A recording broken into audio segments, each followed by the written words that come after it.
Carol Francis here. I'm a clinical psychologist, a marriage, family, child therapist, and I do clinical hypnosis as well. 36 years in this field, and I've seen a lot of things happen in our culture that have actually told us what is or is not healthy differently from one decade to another. For example, one of the things that I notice is a big change in this particular generation is that it is more authentically based on how fast you can move through a particular competitive field than it actually is related to the quality of the work that's being done. Well, that's a change in our psychology, in our society. Another aspect that I see that's very different is the way we understand our emotional state. There's really not much time nor much respect for emotional things that will get in the way of you being able to process things fast or feel like you're right on top of your game.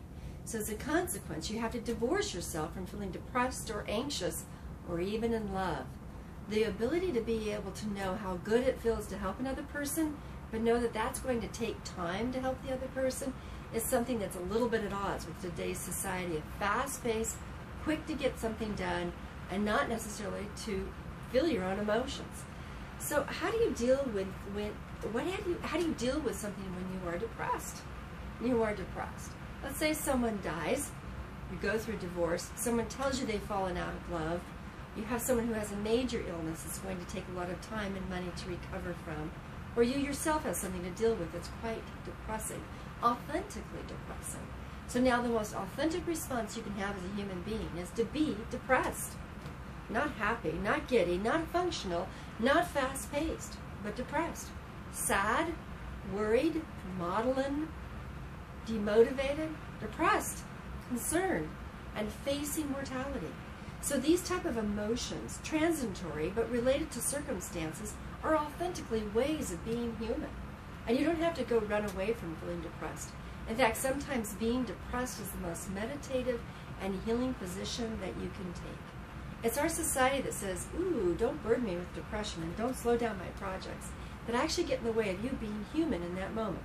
And the human response of depression, sadness, is authentic.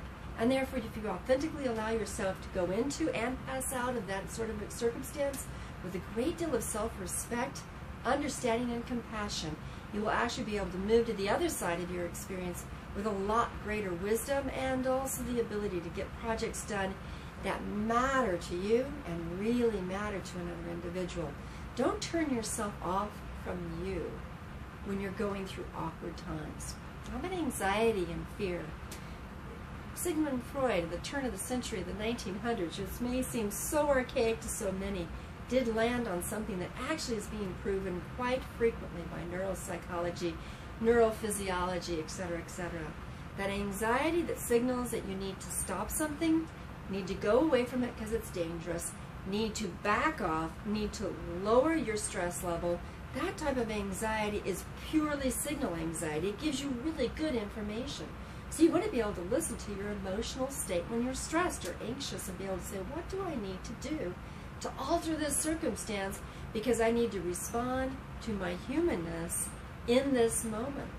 So take your emotions as, well, for one thing, in a communication from your internal system. It says, help, something's going on here that needs to authentically be responded to.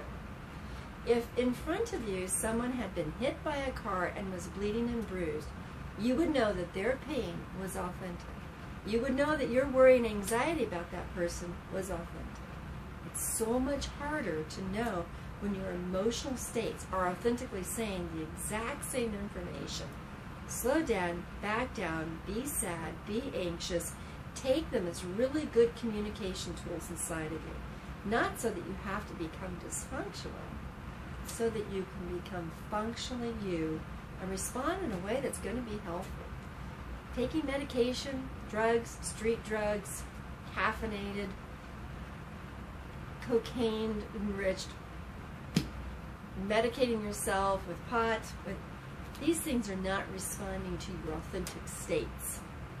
They're chemically dealing with them, but they're not authentically in touch. And as soon as you move off your own authentic path, your own authentic way of being you, you're going to get really scrambled by the messages and signals that your body, your physiology, and your emotional makeup is trying to communicate with you to tell you to do something.